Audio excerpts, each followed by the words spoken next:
माय ये नुसती कंबर दुखाली. अरे तुम्ही नुसतं इळ्यान मला टप्परच बघत राहा. कवा घंटा बघलं नाही बघलं नाहीच तुमचं सारखं थोबडाला लावून.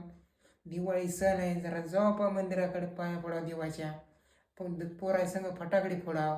हिंग येऊ का बापा, असलंच तुम्ही मंगळ झर बोलता बघा. मी गाव फिरून आलो बघा 6 वाजल्यापासून ते 10 वाजल्यापर्यंत. काळ कुत्र नाही आपल्या गल्लीत सुद्धा. माझ्या बरोबरचं पोरग एक सुद्धा नाही फटाकडे वाजतानी. तर मी तरी काय करू तुम्हीच सांगा. आमची दिवाळी असलीच आहे बघा. आणि तुमची दिवाळी कशी होती हो पप्पा? अरे आमची दिवाळी आहे ना लई भारी होती, काय सांगू तुला. अरे आम्ही दिवाळीत एवढी मजा करायचो, एवढी मजा करायचो. दिवाळी जवळजवळ आली म्हणलं की आम्ही सर्व बघायचो. ते सर्व आम्ही घरी पूजेत कुटायचो. मग ते दुकानला इकाय न्यायचो. मग त्याच्यातूनच त्याच पैशातून फटाकडे आणायचो. मग फटाकडे फोडायचो.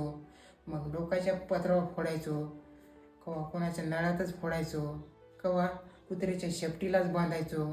कवा कवा तर म्हाताऱ्याच्या धोत्रात फेकायचो. कवा शेणात लावायचो. आणि कवा कवा तर ते फुसके गेलेले फटाकडे त्याच्यातून दारू काढायचो, ती दारू चेतवायचो. अशी होती आमची दिवाळी बापू. आणि नुसते दिवसभर फटाकडे फोडत राहायचो आम्ही बघ. आणि मग फटाकडे संपले रे संपले, नुसतं घरी येऊन बोंबडायचो. पाय खुरखुर लढायचो डबल फटाकड्यासाठी द्या म्हणून. अशी होती बापू आमची दिवाळी.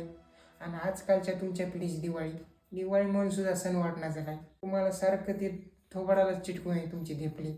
ती काय निघणच आहे. तुम्हाला सण आहे कळणार, वार कळणार, काहीच कळणार चालेल. हो बरोबर आहे पप्पा. हे स्मार्टफोन जसं आलाय तसं आमची जिंदगी झाली वाटाले खरंच. त्या स्मार्टफोनमुळं आम्हाला आनंद, सण, वार काय आले ते काहीच कळणार झाले या स्मार्टफोन पुढे. खरंच तुमचं बरोबर ते बोलला तुम्ही, काय चुकीचं नाही तुमचं.